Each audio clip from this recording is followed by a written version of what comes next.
ঈমানের পথে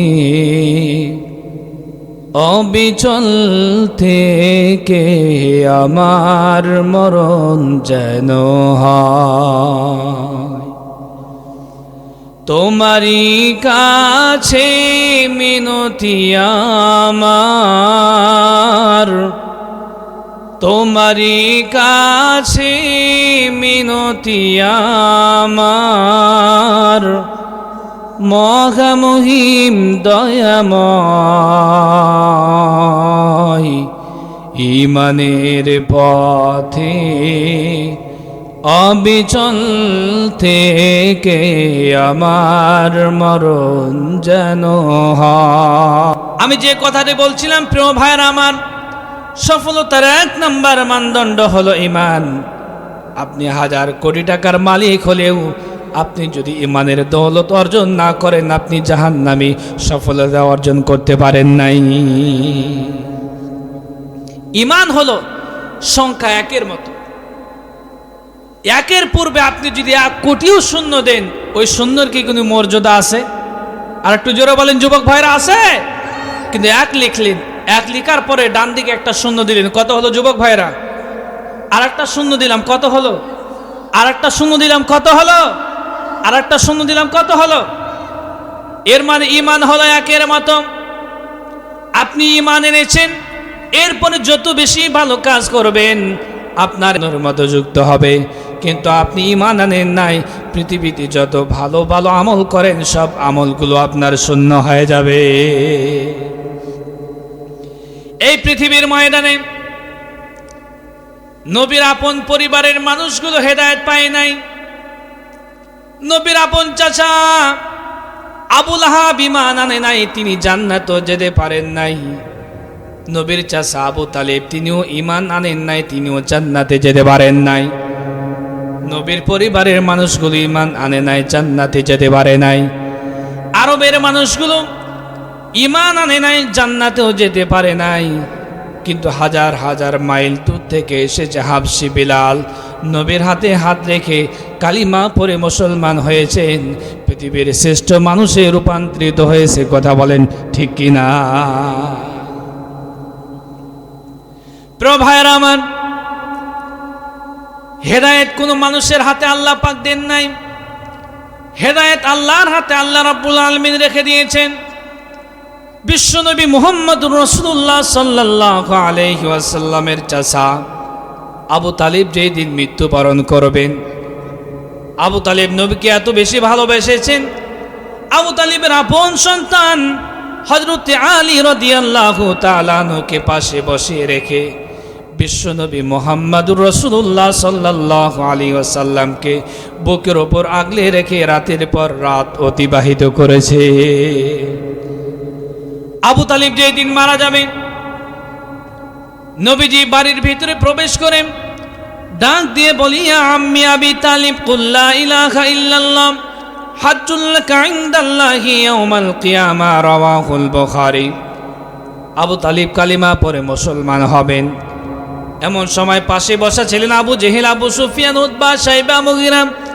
ডাক দিয়ে বলে, নেতা, সারা জীবন বাপ দাদার ধর্ম মেনে আসলে আজ ভাতিজার নতুন ধর্ম গ্রহণ করে কলঙ্কিত হবেন। আবু তালিব আর ঈমান আনেন নাই, কালিমা পড়ে মুসলমানও হন নাই। নবী করিম সাল্লাল্লাহু আলাইহি ওয়াসাল্লাম মন খারাপ করলেন। আল্লাহ রাব্বুল আলামিন বলেন, ইন্নাকা লা তাহদি মান আহাব্বাতা ওয়ালাকিন্নাল্লাহা ইয়াহদি মান ইয়াশা। আল্লাহ ডাক দিয়ে বলে, হাবিব,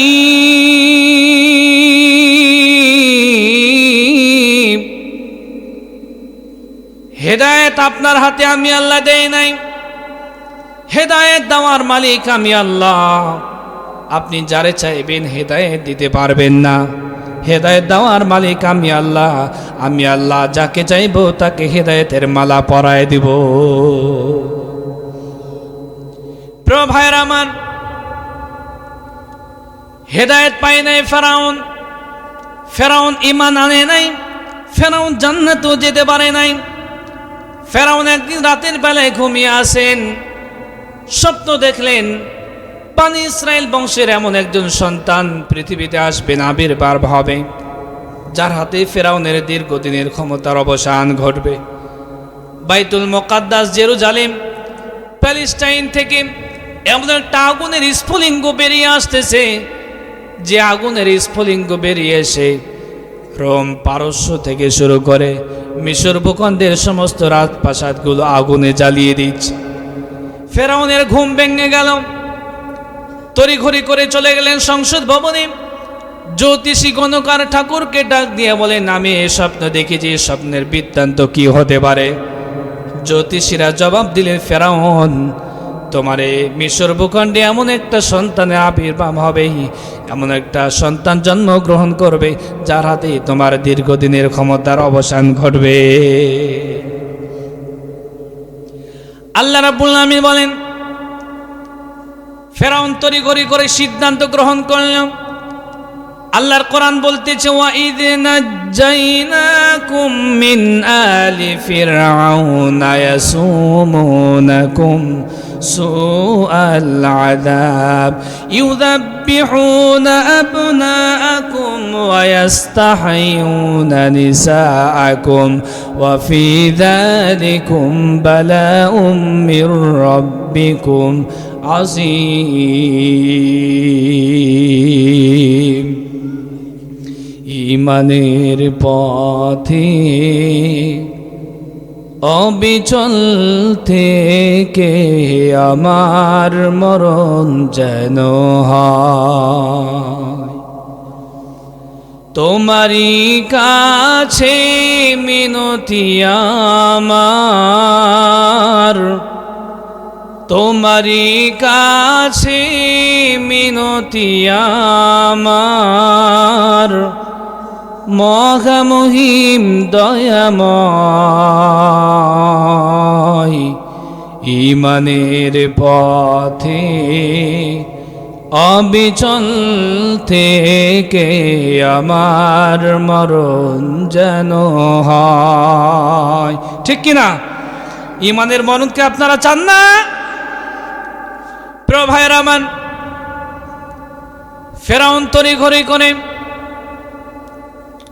সংসদ ভবনে সিদ্ধান্ত গ্রহণ করলাম, ইউযাব্বিহু আবনাকুম, তোমরা পুত্র সন্তানদেরকে হত্যা করো, ওয়া ইস্তাহয়ী নিসাকুম, আর কন্যা সন্তানদেরকে তোমরা হত্যা করো। তাই করা হলো। এভাবে বনী ইসরাইল বংশের পুত্র সন্তানদেরকে হত্যা করা হয়, আর কন্যা সন্তানদেরকে বাঁচায় রাখা হয়।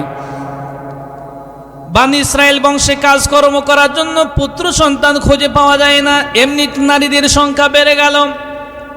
এমনিতেই যুব সমাজের যে অবস্থা, আজও বাংলার জমিনে এক যুবক দুইটা করে বউ ভাগে পাবে। কথা বলে ঠিক কিনা? প্রিয় ভাইরা আমার, বনী ইসরাইল বংশে পুত্র সন্তানগুলো হত্যা করা হলো, আর কন্যা সন্তানদেরকে জীবিত রাখা হলো। কাজকর্ম করার জন্য পুত্র সন্তান খুঁজে পাওয়া যায় না, জুকাইলা খুঁজে পাওয়া যায় না। কন্যা সন্তানের সংখ্যা বেড়ে গেল। মিস্টার হামান ডাক দিয়া বলে, বন্ধুরে, এভাবেই যদি ফেরাউন মিশর ভূখণ্ডে চলতে থাকে, পুত্র সন্তানদেরকে তুমি যদি হত্যা করতে থাকো, কন্যা সন্তানের সংখ্যা বেড়ে যাবে। বিবাহ দেওয়ার মতো বনী ইসরাইল বংশে কোনো পুত্র সন্তান খুঁজে পাওয়া যাবে না। তো কি করা লাগবে? 1 বছর পর পর পুত্র সন্তান হত্যা করতে হবে। 1 বছর হত্যা করবে, আর 1 বছর বিরত থাকবে। যে বছরে বিরত থাকবে, সেই বছরে জন্মগ্রহণ করেছে আল্লাহর পয়গম্বর হযরতে হারুন আলাইহিস সালাম। আর যে বছর হত্যা করা হবে, ওই বছরে জন্মগ্রহণ করেছেন হযরতে মুসা আলাইহিস সালাম। মুসা নবীর এই পৃথিবীতে আসতে দেবে না, মুসা নবী যেন পৃথিবীতে আসতে না পারে, এই জন্য বনী ইসরাইল বংশের লক্ষ লক্ষ পুত্র সন্তান হত্যা করেছে। আল্লাহ ডাক দিয়ে বলে, ওমা কারু ওমা কারাল্লাহ আল্লাহু খায়রুল মাকিরিন। ফেরাউন রে, আমার নবী মুসা রে, আমার পয়গম্বর মুসা রে তুমি পৃথিবীতে আসতে দেবে না। এই জন্য লক্ষ লক্ষ পুত্র সন্তান হত্যা করেছ, তুমিও চক্রান্ত করেছ, আমিও কৌশল করেছি। আমি আল্লাহ আমার পয়গম্বর মুসা রে তোমার রাজপ্রাসাদে লালন পালনের ব্যবস্থা করেছি, ঠিক কিনা? রাখে আল্লাহ, মারে কে?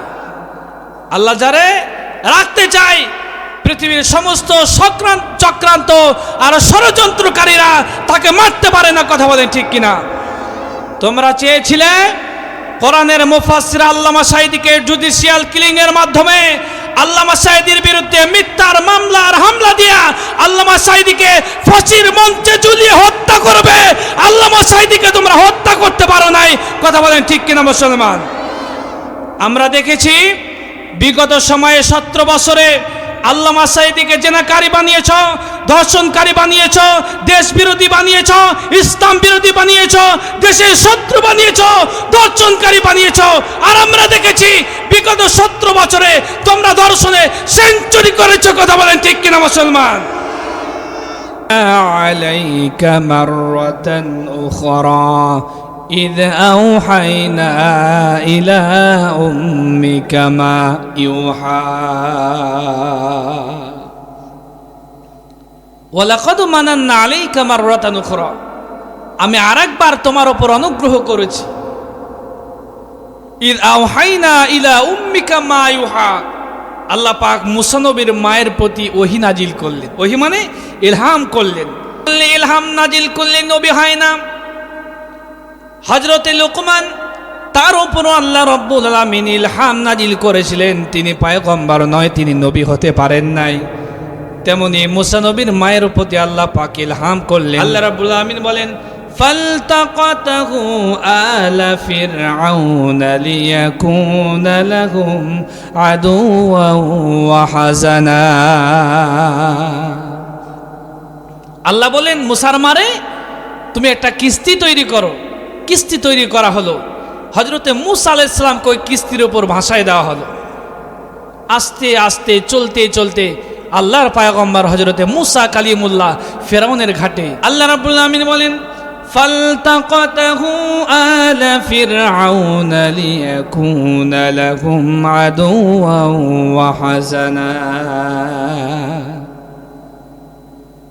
ফিরআউনের ঘরের বউ আম্মা জান আসিয়া রাদিয়াল্লাহু তাআলা আনহা হযরতে মূসা আলাইহিস সালামকে তুলে নিয়ে রাজপ্রাসাদে নিয়ে চলে আসলেন। আল্লাহর কোরআন কি চমৎকার ভাবে বর্ণনা করেছেন। আল্লাহ পাক বলেন, ওয়াকালাত ইমরাতু ফিরআউন কুররাতু আইনিন লি ওয়ালাক লা তাকতুলুহু আসা আন ইয়ানফা'না আও নাত্তাখিযাহু ওয়ালাদান ওয়া হুম লা ইয়াশউরুন। আল্লাহু আকবার। আল্লাহু আকবার বলতে কি কষ্ট হয়? আর একটু জোরে বলেন। কোরআনের এক একটা আয়াত যখন তেলাওয়াত করব সমস্বরে বলবেন আল্লাহু আকবার। আল্লাহ রাব্বুল আমিন বলেন, ফেরাউনের স্ত্রী ডাক দিয়ে বলে, ওগো প্রাণের স্বামী, এই সন্তানটি তোমার এবং আমার চক্ষু শীতলকারী হতে পারে। লা তাকতুলুহু, তাকে হত্যা করার কোনো প্রয়োজন নাই। আসা আইয়াং ফানা আও নাত্তাখিদাহু ওয়ালাদা, তোমার সন্তান নাই, আমারও সন্তান নাই। এলাকায় বন্দা মানুষ আছে না নাই? আর একটু জোরে বলেন। সন্তান দেওয়ার মালিক কে? পুত্র সন্তান দেওয়ার মালিক কে? কন্যা সন্তান দেওয়ার মালিক কে? কারো কোনোটাই দিবে না, পুত্রও দিবে না, কন্যাও দিবে না, এরও মালিক কে? আর একটু জোরে বলেন। ফেরাউন এমন ছিলেন বন্দা। প্রভায়ের আমার গভীর মনোযোগ। স্ত্রী ডাক দিয়ে বলেন, ওগো প্রাণের স্বামী, তুমিও চিরবন্দা, আমিও চিরবন্দী। তোমারও সন্তান হবে না, আমারও সন্তান হবে না। আও নাত্তাখিদাহু আলাদা, এই মুসারে আমরা লালন পালনের ব্যবস্থা করি, পরবর্তীতে আমরা তাকে সন্তান হিসাবে গ্রহণ করতে পারি। কিন্তু ফেরাউন এবং ফেরাউনের ঘরের বউ আসিয়া তো জানে না তিনি কারে লালন পালন করতেছে। আল্লাহ রাব্বুল আমিন বলেন, ولما بلغ أشده واستوى آتيناه حكما وعلما وكذلك نجزي المحسنين আল্লাহর পয়গম্বর হযরত মূসা কালিমুল্লাহ যৌবনে পদার্পণ করলেন। আল্লাহ পাক বলেন আমার পয়গম্বর হযরতে মূসা কালিমুল্লাহ যৌবনে পদার্পণ করেছেন, আমি আল্লাহ তাকে হিকমত এবং ইলম দিয়ে তাকে সমৃদ্ধ করে দিলাম। আল্লাহ রাব্বুল আমিন বলেন ودخل المدينة على حين غفلة من أهلها فوجد فيها رجلين يقتتلان هذا من شيعته وهذا من عدوه فاستغاثه الذي من شيعته আল্লাহর পয়গম্বর হযরতে মূসা কালিমুল্লাহ ওয়াদাখালাল মাদিনাতা তিনি শহরে প্রবেশ করলেন। দুইজন ব্যক্তিকে দেখলেন লড়াই করতেছে, একজন ফেরাউনের ঘনিষ্ঠ ব্যক্তি আর একজন ফেরাউনের শত্রু। আল্লাহর পয়গম্বর হযরতে মূসা কালিমুল্লাহ দুর্বলের পক্ষ নিয়ে সবলকে একটা ঘুষি মারলেন, সঙ্গে সঙ্গে তিনি মৃত্যুবরণ করলেন। ঘটে গেল বেকায়দা। আল্লাহর পয়গম্বর হযরতে মূসা কালিমুল্লাহ সঙ্গে সঙ্গে আল্লাহর কাছে দোয়া করলেন, আপনাদের কাছে আমি জানতে চাই ভুল হয়ে গেলে আল্লাহর কাছে তাওবা করার দরকার আছে না নাই? যুবক তুমি কত বেশি ভুল করেছো, তুমি কত বেশি অন্যায় করেছো, পাপ করেছো, পাপ করতে করতে সীমা লঙ্ঘন করেছো, জিনা করেছো, ব্যভিচার করেছো, হত্যা করেছো, রাহাজানি করেছো। আল্লাহ ডাক দিয়ে বলে বান্দারে তুমি পাপ করেছ, তোমার পাপ যত বড় আমি আল্লাহর ক্ষমার দরজা তার চাইতে বড়। হযরতে মূসা কালিমুল্লাহ আল্লাহর কাছে দোয়া করলেন। আল্লাহ রাব্বুল আমিন কোরআন আল কারীমের ভিতরে কি চমৎকার ভাবে কোট করেছেন। আল্লাহ পাক বলেন ক্বালা রাব্বি ইন্নী যালামতু নাফসি ফাগফিরলি ফাগফারা লা। আয় আল্লাহ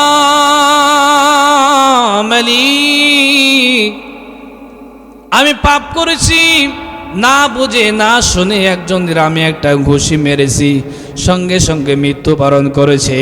আয় আল্লাহ আমি বুঝি নাই শুনি নাই, আমি ভুল করেছি। যালামনা আনফুসানা আমি নিজের নফসের ওপর জুলুম করেছি, অত্যাচার করেছি। আল্লাহ দয়া করে তুমি আমার জীবনের সব গুনাহ মাফ করে দাও। আল্লাহ রাব্বুল আমিন মাফ করে দিলেন। আল্লাহর কোরআন কি চমৎকার ভাবে বর্ণনা করেছেন। তারপর কি ঘটে গেল আল্লাহ পাক বলছেন ওয়াজাআ রাজুলুম মিন আকসাল মাদিনাতি ইয়াসআ ক্বালা ইয়া মূসা ইন্নাল মালাআ ইয়াতামিরুনা বিকা লিয়াকতুলুকা ফাখরুজ ইন্নী লাকা মিনান নাসিহিন।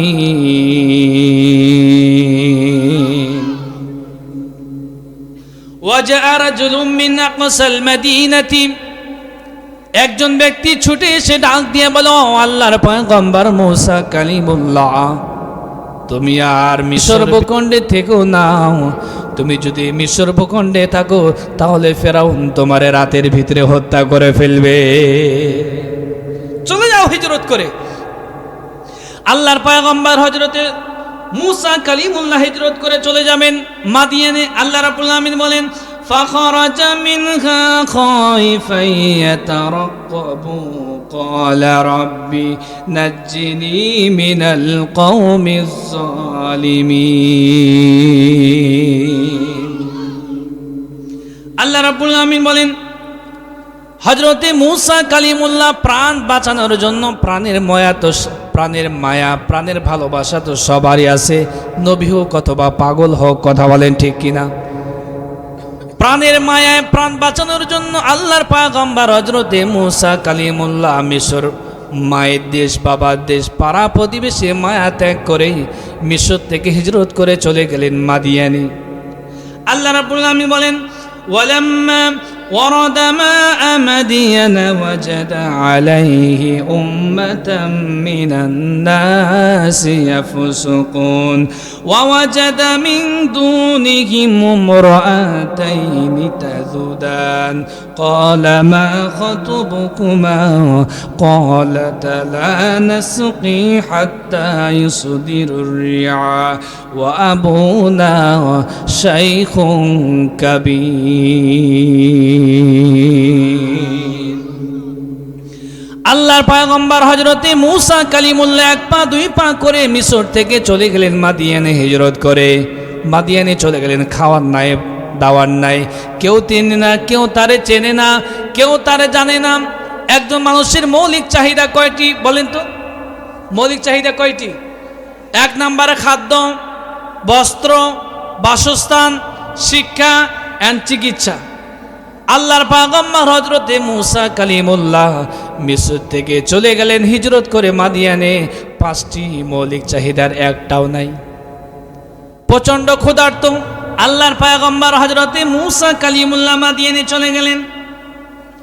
মাদিয়ানে প্রবেশ করে দেখলেন বিশাল লম্বা সারি, রাখালেরা তাদের পশুদেরকে পানি পান করাচ্ছে। একটু অদূরে দুইজন মহিলা তাদের পশুদেরকে নিয়ে দাঁড়ায় আছে।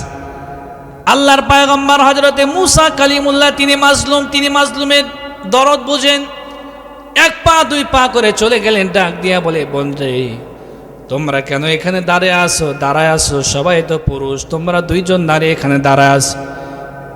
দুইজন নারী ডাক দিয়ে বলে, ও আবুনা শাইখুন কাবীর, আমাদের বাবা অতিশয় বৃদ্ধ মানুষ, ছাগল আমাদের উটবেড়া ছাগল দুম্বাদেরকে পানি পান করানোর মতো সুযোগ সমর্থ শক্তি তাদের নাই। এজন্য আমরা দুইজন কন্যা আমরাই পশুদেরকে পানি পান করানোর জন্য এসেছি। কিন্তু বিশাল লম্বা লাইন, তারা যখন পানি পান করায় চলে যাবেন, সবার শেষে আমাদেরকে পানি পান করায় সন্ধ্যার পরে আমরা বাড়িতে যাই। আল্লাহর পয়গম্বর হযরতে মূসা কালিমুল্লাহ দরদ মাখা কণ্ঠে বললেন, ও বোন, এই পশুগুলো আমার আন্ডারে দাও। পশুগুলো নিয়ে আল্লাহর পয়গম্বর হযরতে মূসা কালিমুল্লাহ পানি পান করায় দিলেন। পানি পান করানোর পরে বাড়িতে চলে গেলেন। আল্লাহর পয়গম্বর হযরতে মূসা কালিমুল্লাহ তাদের হাতে সব কিছু দিয়ে দিলেন। আল্লাহ রাব্বুল আমিন বলেন, فسقى لهما ثم تولى إلى الظل فقال رب إني لما أنزلت إلي من خير فقير। পশুগুলোকে পানি পান করায় দিলেন। এরপরে হযরতে মূসা আলাইহিস সালাম এখান থেকে সরে আসলেন। মহিলাগুলো বাড়িতে চলে গেলেন। বাড়িতে যাওয়ার পরে বাবাকে ডাক দিয়ে বলেন, আল্লাহ রাব্বুল আমিন কোরআন আল কারীমের ভিতরে কি চমৎকার ভাবে উদ্ধৃতি করেছেন। আল্লাহ রাব্বুল আমিন বলেন, ফাজাআতুহু ইহদাহুমা তামশি আলা ইস্তিহয়াই قالت إن أبي يدعوك ليجزيك أجر ما سقيت لنا فلما جاءه وقص عليه القصص قال لا تخف نجوت من القوم الظالمين।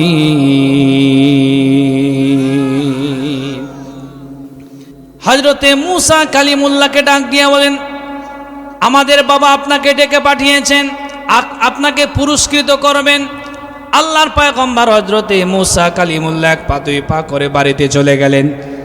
বাড়িতে যাওয়ার পরে যার সঙ্গে কথোপকথন হচ্ছে, উনি সাধারণ কোনো মানুষ নয়, উনি হচ্ছেন আল্লাহর পয়গম্বর হযরতে শুআইব আলাইহিস সালাম। হযরতে শুআইব আলাইহিস সালামের সঙ্গে কথোপকথন হয়ে গেল। হযরতে শুআইব আলাইহিস সালাম ডাক দিয়ে বলে, ও আল্লাহর পয়গম্বর মূসা কালিমুল্লাহ, আমার জন্য যে উপকার করেছো তোমাকে আমি অবশ্যই পুরস্কৃত করব। আল্লাহ রাব্বুল আমিন বলেন, ক্বালাত ইহদাহুমা ইয়া আবাতি ইস্তাজির ইন্না খায়রাম মান ইস্তাজারতাল কবিয়ুল আমিন। মেয়েদের ভিতরে একজন বলল, বাবা আপনি তাকে কর্মচারী হিসাবে নিয়োজিত করুন, সে হবে আপনার জন্য উত্তম কর্মচারী। তাই করা হলো, কর্মচারী হিসাবে নিয়োজিত করা হলো। আল্লাহ রাব্বুল আলামিন বলেন, ক্বালা ইন্নী উরিদু আন উনকিহাকা ইহদা ইবনাতাইয়া হাতাইনি আলা আতাজুরানি থামানিয়া হিজাজ فإن أتممت عشرا فمن عندك وما أريد أن أشق عليك। আল্লাহর পয়গম্বর হযরত শুআয়ব আলাইহিস সালাম ডাক দিয়ে বলেন, এই শর্তে আমার কন্যা দয়ের একজনকে তোমার সঙ্গে বিবাহ দিতে পারি, তুমি যদি আমার বাড়িতে 8 বছর কর্মচারীর দায়িত্ব পালন করো, আমার 2টা পরমা সুন্দরী কন্যার ভিতরে একজনের সঙ্গে তোমার বিয়ের ব্যবস্থা করে দিব। আর যদি 10 বছর নিজে থেকে কর্মচারীর দায়িত্ব পালন করো তাহলে তো আমার জন্য ভালোই হয়। আল্লাহ রাব্বুল আমিন কি চমৎকার ভাবে বর্ণনা করেছেন। তিনি 8 বছর মতান্তরে 10 বছর কর্মচারীর দায়িত্ব পালন করলেন, বউ পাওয়া গেলেন। আল্লাহ রাব্বুল আমিন বলেন, ফালাম্মা ক্বাদা মূসাল আজালা ওয়া সারা বিআহলিহি আনাসা মিন জানিবিত তুরি নারা। আল্লাহর পয়গম্বর হযরতে মূসা আলাইহিস সালাতু ওয়াস সালাম 8 বছর পূর্ণ করেছেন, তিনি 10 বছরও পূর্ণ করেছেন। এটাই ছিল হযরতে মূসা আলাইহিস সালামের মহারানা দিনমোহর। 10 বছর পূর্ণ করলেন। এবার মনে পড়ে গেল মায়ের কথা, বাবার কথা, বোনের কথা।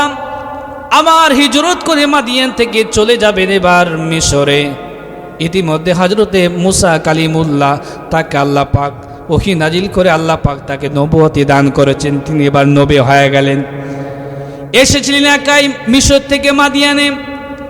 এবার কিন্তু একাই যাবেন না, শ্বশুরের দেওয়া মেষের পাল, সঙ্গে আছে 2 জন পুত্র সন্তান, আর স্ত্রীকে সঙ্গে নিয়ে যাচ্ছেন। প্রচণ্ড শীতের রাত, সঙ্গে সঙ্গে মিশর ভূখণ্ডের বর্ডার ক্রস করবেন। এমন সময় হযরতে মূসা কালিমুল্লাহর সহধর্মিণী বাচ্চা সম্ভাবা কি করবেন?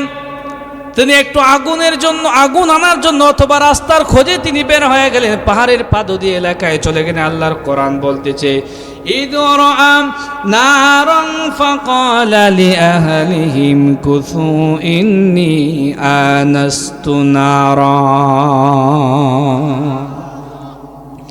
আল্লাহর পয়গম্বর হযরতে মূসা কালিমুল্লাহ স্ত্রীকে ডাক দিয়ে বলল, ওগো প্রাণের স্ত্রী, তুমি যে বাচ্চা সম্ভাবা, প্রচণ্ড শীতের রাত, তুমি এখানে দাঁড়ায় থাকো। ওই যে একটু অদূরে আগুন জ্বলতেছে, হয়তোবা আমার সন্তানের জন্য একটু আগুন নিয়ে আসতে পারবো, নয়তোবা আল্লাহ পাক ওই আগুন থেকে তোমার আমার জন্য রাস্তা বের করে দেবে। আল্লাহর পয়গম্বর আগুনের কাজে চলে গেলেন। গাছের ওপর আগুন জ্বলতেছে।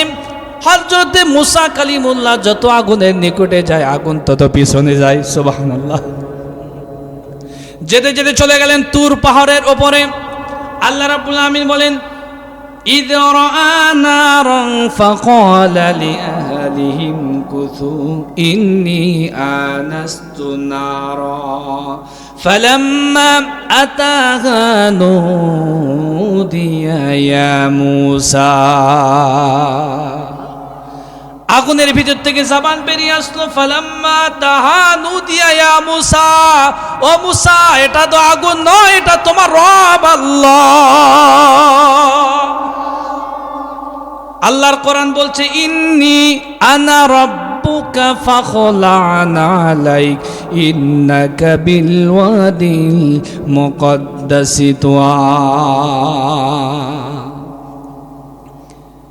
আল্লাহ রাব্বুল আমিন ডাক দিয়ে বলেন, ইযরা আনারান ইন্নী আনা রাব্বুক, আমি তোমার রব, এটা আগুন নয়। ফাখলা'ন আলাইক, জুতা খুলে তুমি পবিত্র উপত্যকায় প্রবেশ করো। ইন্নাকা বিল ওয়াদিল মুকদ্দাসি তুয়া, এটা পবিত্র স্থান। প্রভায়ের আমার, পবিত্র স্থান হযরত মুসা কালিমুল্লাহ তুর পাহাড়ের ওপর জুতা পরিহিত অবস্থায় যেতে পারেন নাই, জুতা খুলে তাকে তুর পাহাড়ের ওপর যেতে হয়েছে। কিন্তু বিগত সময়ে সোনার ছেলেরা এদেশের নামাজরত মুসল্লিদের ওপর জুতা পরিহিত অবস্থায় মসজিদে প্রবেশ করে, বুট পরে প্রবেশ করে মুসল্লিদেরকে পাখির মতো ব্রাশ ফায়ার করে তাদেরকে হত্যা করেছে। কথা বলেন ঠিক কিনা মুসলমান? প্রিয় ভাইয়েরা আমার, হযরতে মুসা কালিমুল্লাহ এবার একদম ফুলফিল নবী হয়ে গেলেন। আল্লাহ ডাক দিয়ে বলে, মুসা রে, এবার তুমি চলে যাও ফেরাউনের রাজপ্রাসাদে কালিমার দাওয়াত নিয়ে চলে যাও। আল্লাহ রব্বুল আলামিন কোরআন আল কারীমের ভিতরে 3টি আয়াতে 3 ভাবে বর্ণনা করেছেন। ইযহাব ইলা ফিরআউনা ইন্নাহু তাগা। আরেকটি আয়াতে এসেছে আল্লাহ রাব্বুল আলামিন বলেন, ইযহাব আনতা ওয়া রাব্বুকা ওয়া আখুকা বিআয়াতি ওয়া লা তানিয়া ফি যিকরি। আরেকটা এসে ইযহাবা ইলা ফিরআউনা ইন্নাহু তাগা। যাও ফেরাউনের রাজ দরবারে কালিমার দাওয়াত নিয়ে চলে যাও। ফেরাউনের রাজপ্রাসাদে চলে গেলেন কালিমার দাওয়াত নিয়ে। ফেরাউন ডাক দিয়ে বলে, মুসা রে, তুমি আমার কাছে কোন রবের দাওয়াত নিতে আসছো? আনা রব্বুকুমুল আলা, আমি নিজেই তো রব, তুমি দেখো না? তুমি আমার বাড়িতে লালিত পালিত হয়েছ, তোমাকে আমি 1 নয় 2 নয় 16 বছর খাওয়িয়ে পরিয়ে মানুষ করেছি, ঘর দিয়েছি, বাড়ি দিয়েছি, জমি দিয়েছি, জায়গা দিয়েছি, তুমি আবার আমাকে কার দাওয়াত দিতে এসেছো?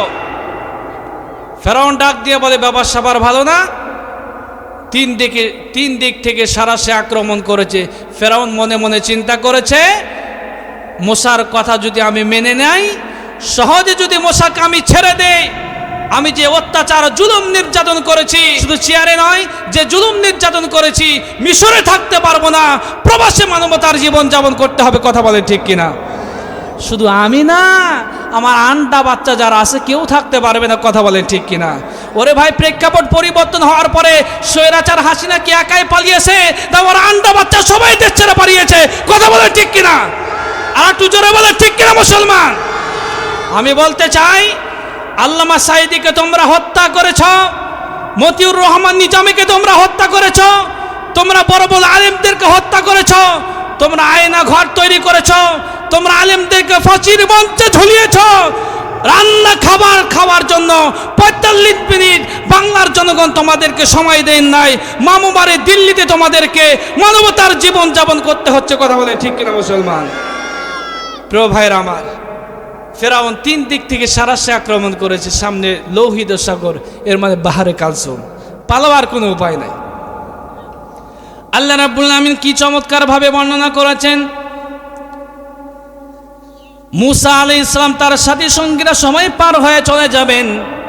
সাথী সঙ্গীরা ডাক দিয়ে বলে, ইয়া মুসা ইন্না লামুদরাকুন, আমরা তো ধরা খেয়ে গেলাম।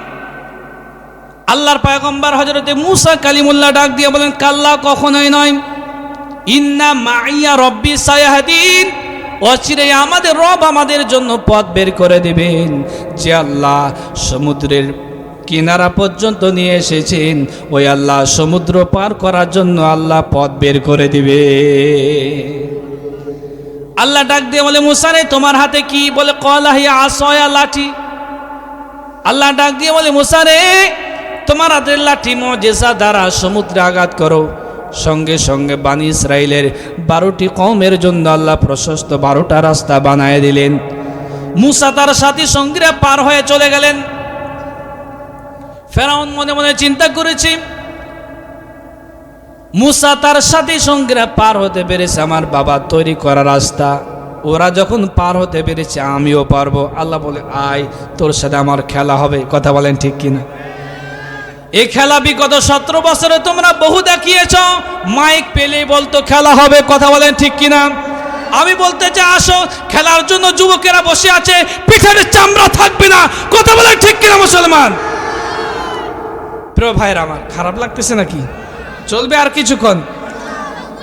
ফেরাউন বলতেছে, ফেরাউন যখন লোহিত সাগরের মাঝামাঝি আল্লাহ ডাক দিয়ে বলেন ইন্নামা আমরুহু ইযা আরাদা শাইআন আইয়াকুলা লাহু কুন ফায়াকুন।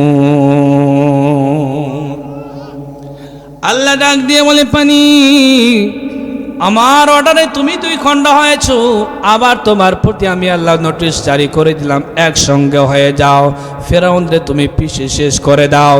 পানিকে চেলা চামুন্ডা যারা ছিল তারা আগেই শেষ। আল্লাহ ডাক দিয়ে বলে ফেরাউন রে তুমি বহু জ্বালান জ্বালাইছো, তোমার আমি আল্লাহ সময় দিব, কারণ তোর কারণে আমার পয়গম্বর মুসা কালিমুল্লাহ আপন বাড়িতে ঘুমাতে পারে নাই। ইসলামী আন্দোলনের কর্মী আছে আপন বাড়ি এখানে, কোরআনের কথা ইসলামের কথা ইসলামী আন্দোলন করার জন্য আপন বাড়ি এখানে, আপন বাড়িতে ঘুমাতে পারেন নাই, অন্যের বাড়িতে মানবতার জীবন যাপন করতে হয়েছে, ঠিক কিনা? এমনকি সুন্দরী বউটা পাশে ঘুমায় আছে, সুন্দরী বউয়ের পাশে একদিনও যেতে পারেন না, কথা বলেন ঠিক কিনা? আল্লাহ ডাক দিয়ে বলে ফেরাউন রে তোর কারণে আমার পয়গম্বর মুসা কালিমুল্লাহ সুন্দরী বউয়ের পাশেও ঘুমাতে পারে নাই, তোরে আমি আল্লাহ এত সস্তায় ছেড়ে দেব না, তোর সাথে আমার আজ খেলা হবে, ঠিক কিনা? ফেরাউন পানি খায়, একবার পটকা মাছের মতো উপরে ভেসে ওঠে, আবার নিচে চলে যায়। আল্লাহ রাব্বুল আমিন বলেন ফেরাউন কেমনে তাওবা করেছেন? আল্লাহ রাব্বুল আমিন বলেন ক্বালা আমানতু আন্নাহু লা ইলাহা ইল্লাল্লাযী আমানাত বিহি বানু ইসরাঈল। ফেরাউন ডাক দিয়ে বলে মালিক আয় আল্লাহ আমি ঈমান আনিলাম আন্নাহু লা ইলাহা ইল্লাল্লাযী আমানাত বিহি বানি ইসরাঈল। একটু আগে যে মুসা তার সাথী সঙ্গীরা পার হয়ে চলে গেল, ওই মুসা তার সাথী সঙ্গীরা যে রবের ওপর ঈমান এনেছে, আমি ফেরাউন সে রবের ওপর ঈমান এনে মুসলমান হয়ে গেলাম। ফেরাউন ডাক দিয়ে বলে আনা মিনাল মুসলিমিন। আল্লাহ ডাক দিয়ে বলে ওয়া আনতা মিনাল মুফসিদিন। তুই মুসলমান নয় রে, তুই পৃথিবীর সবচেয়ে বড় সন্ত্রাস, ঠিক কিনা? আল্লাহ ডাক দিয়ে বলে ফেরাউন তোরে আমি আল্লাহ আজকে মারব। فَالْيَوْمَ نُنَجِّيكَ بِبَدَنِكَ لِتَكُونَ لِمَنْ خَلْفَكَ آيَةً وَإِنَّ كَثِيرًا مِنَ النَّاسِ عَنْ آيَاتِنَا لَغَافِلِينَ। আল্লাহ ডাক দিয়ে বলে ফেরাউন তোর লাশ মাটিতেও খাবে না, পানিতেও গছবে না। ফেরাউনের লাশ 1 নয় 2 নয় 3500 বছর পর্যন্ত পানির উপর ভেসেছিল, কোনো মাছ তার স্পর্শ করে নাই। আল্লাহ ডাক দিয়ে বলে আল আন এতক্ষণ ঈমান আনতেছ? বহু সময় দিয়েছিলাম, বহু সময় দিয়েছিলাম, 1000 বছর হায়াত পাওয়ার পরও তুমি ঈমান আনো নাই, অতএব ঈমানের দরজা বন্ধ হয়ে গেছে, জাহান্নামের অগ্নিশিখায় জ্বলতে হবে। কথা বলে ঠিক কিনা মুসলমান? প্রিয় ভাইয়ের আমার গভীর মনোযোগ, আমি আমার আলোচনা সামারাইজ করে একেবারে শেষ দিকে চলে এসেছি। ঈমান সফলতার 1 নাম্বার মানদণ্ড কি বলেন তো দেখি? ঈমান সফলতার 1 নাম্বার মানদণ্ড হলো ঈমান।